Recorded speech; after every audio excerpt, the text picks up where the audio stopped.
Assalamu alaikum, everyone. I hope you are doing well, enjoying your Friday. Juma Mubarak. Today is Friday, April 18th, in case you're wondering. And I did want to touch base with everyone. I know the markets are closed today, but just seeing where the market's at and whether or not we may be bottoming. So, without further ado, let's get started. The VIX was down close to 10%. That's the volatility index, measures fear in the market. That's always good to see it down. And that's one of the reasons why I think maybe we're bottoming. The worst, the spike in the VIX that we saw has largely subsided. We're still at elevated levels, close to 30. That's considered elevated, but we're nowhere near where we were above 40 earlier this month, flirting with 50.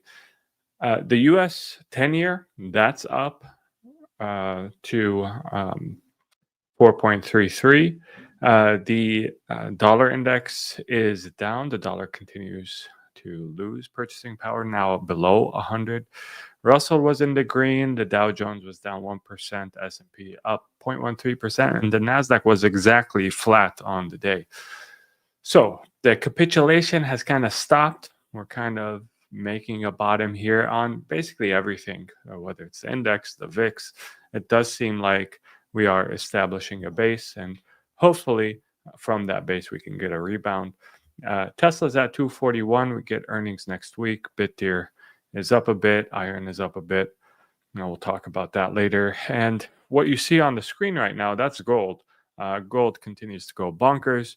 3,300. And I really do think that the argument that you can make for gold can be made for Bitcoin. And what you're going to see is that during the crisis or crisis times, gold is going to peak. But then once the money printer starts kicking in response to the crisis, that's when Bitcoin is going to take off and leave gold in its dust. And I do believe that that's the period that we're coming into. Maybe it's not May, although I do think that we may have a really strong May. We may have a really strong summer, unlike the summer last year. Maybe it takes till the second half of this year, but I do believe that it will happen this year, and we do get another leg up in this cycle before it ends. And with regards to some other cryptos that we like to keep track of, Solana's at 133, and Doge is just shy of 16 cents. All right, too early to talk about that. So that's me, and this is a shape that indicates that, or it looks like a bottom. And so let's talk about it. This is how the market looked yesterday when it closed. And basically, we see a lot more green than we have seen in recent days. NVIDIA was down close to 3%, still reeling from that U.S. administration decision to ban exports of the H20 chips, which themselves were watered down versions of NVIDIA's chips that were designed specifically for export to China. But even those were banned. Apple was up. Eli Lilly was up close to 15% on its new positive trial results with regards to a weight loss drug. The VIX, as we mentioned, just shy of 30. Nice to see you, Dr. Khalid. Yeah, indeed, it was nice to see the markets close today, considering how they have been, how volatile they have been, how much they've played with our emotions in recent trading days. But hopefully we get back to the days where we're upset when the market is closed because of all the green that we experience. All right, U.S. recession chances, 56% right now on Polymarket, down from the near 65% that we were at, I would say, at the peak of this crisis. Now, it's not all sunshine and rainbows. The manufacturing index has cratered in a big way. So for all those, onshore, let's onshore manufacturing bros, that's not exactly what's happening. And this could have been predicted. This is not something that is a head scratcher. When you raise the cost of inputs, your manufacturing is going to go down. That's just how it works. The probability for a rate cut is still above 50% for the month of June, although the market is kind of not optimistic at all about a rate cut in May. So perhaps we have to wait till June. What really matters in the market is not necessarily when the rate cut happens, rather, how the market is pricing the probabilities of a rate cut. So if this changes, for example, and we start seeing an 80% probability of a rate cut in June, then the market's not going to wait until June to turn green. It's going to do so in anticipation of the rate cut. So really what matters is what the market is anticipating as opposed to whether or not or when the actual rate cuts happen. And so that's really the macro noise that I like to tune out. There's mixed signals. You ask different analysts, you ask 5 different analysts, you're going to get 5 different opinions about the macro situation when it gets solved. It does seem like Trump is, or the Trump administration is moving forward with some talks with certain countries. We saw talks going on with Japan, with Italy. Other countries are negotiating with the United States to try and get a deal with regards to trade with their countries. And so perhaps we get some positive headlines about actual trades, actual negotiations or deals being done. Perhaps we get some positive headlines in the near future. And perhaps we get some movement on the biggest variable here, which is China. And hopefully we get a deal there as well. Tariffs are now at a point where it's basically cutting off trade between the United States and China. And that's definitely not healthy. China is not a country that you can just skip over, that you can kind of cut out from the global economy without some major earthquakes resulting from that tectonic shift. So hopefully a deal gets done. I don't really see any winners in this trade war, only losers on both sides. And so in the meantime, I like to tune out the macro, as I always say, focus on the individual positions that we're interested in and try and figure out if their thesis still holds or not.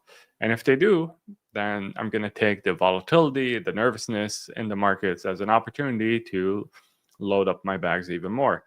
Tesla AI posted this picture yesterday. Quiet please, the machines are learning. This is of their Dojo supercomputer.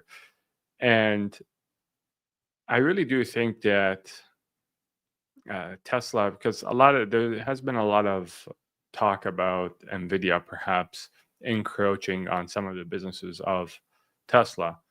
But I actually think the opposite is more likely. I think it's more likely that Tesla starts making its own chips and starts really competing with NVIDIA in some of its core competencies. That's certainly, I think, how things are going for this company. We may see some really positive surprises from this company in the near future that make people really excited. Who knows? This image may have come out in anticipation of some remarks that will be made during their earnings call next week. We shall see. If we do get a substantial pullback before the earnings next week, then I will be buying more Tesla stock.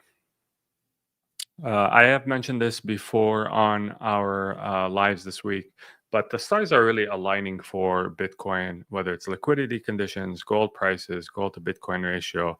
They're all flashing very bullish signs.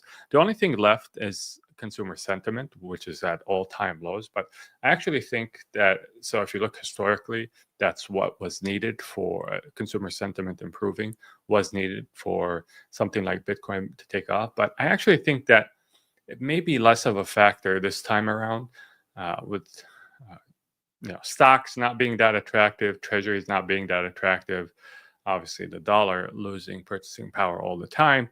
It may be the case that Bitcoin finally embraces that risk off nature that many of its proponents have advertised for it for the longest time, but it never actually behaved in that way. It never behaved as a risk off asset. It's always a risk on asset, basically moved positively whenever the market had a risk on uh, sentiment. But perhaps now we see that change. And I really think that the stars are aligning for Bitcoin to actually embrace this role as a safe haven in investors' portfolios. And speaking of market sentiment, if you want to know how bad things are right now, just look at TSMC. They reported earnings this week, and they blew everything out of the water. It was absolutely amazing earnings. Net revenue was up 40%. Gross profit was up 56%. Operating income up 63%. Net income up 60%. The margins expanded. You had gross margins at close to 60%. Net margins at 43%, which is something most companies can only dream of. They beat across the board. They mentioned that they thought AI revenue would double in 2025, and yet the stock was flat. And so that tells you that where sentiment is in the market. It also tells you that, hey, maybe there's an opportunity here. This is a name, full disclosure, that we hold in our portfolio. And if you look at something like Iris Energy, if you look back at more positive periods in the market, an announcement like this would have gotten a lot more attention. But they have increased their capacity, their Bitcoin mining capacity, to 40 exahash. They're on track to reaching 50 exahash. They've basically solidified themselves as one of the largest Bitcoin miners in the world. And what's great about Iris Energy specifically is that they're one of the most efficient Bitcoin miners in the world, 15 joules per terahash. And so they are very well positioned, I think, if we do get liftoff in the Bitcoin price, which I expect we will. Iris Energy should respond very positively to that. With that being said, let's go to questions. So basically, in summary, macro is making a lot of noise, but the signal that's coming from our positions is very positive. So while the stock price may be going down for some of these positions, the businesses are improving. And so that's really what is important to focus on, the businesses, not the stock price. Eventually, the stock price will catch up with the business, but sometimes there is a lag. Sometimes there is a difference between the two. They move in different directions, and that's when you get opportunities. Becomes, walaikum salam, nice to see you. Arbitrum, not something I plan on looking at. Niznaz Jamal Mubarak, nice to see you. Salam Rashad, nice to see you. Good days, inshallah, are coming.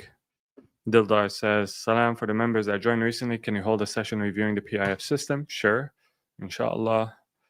And we do have a PIF monthly meeting coming up soon, last Sunday of the month. So is that next Sunday? Maybe.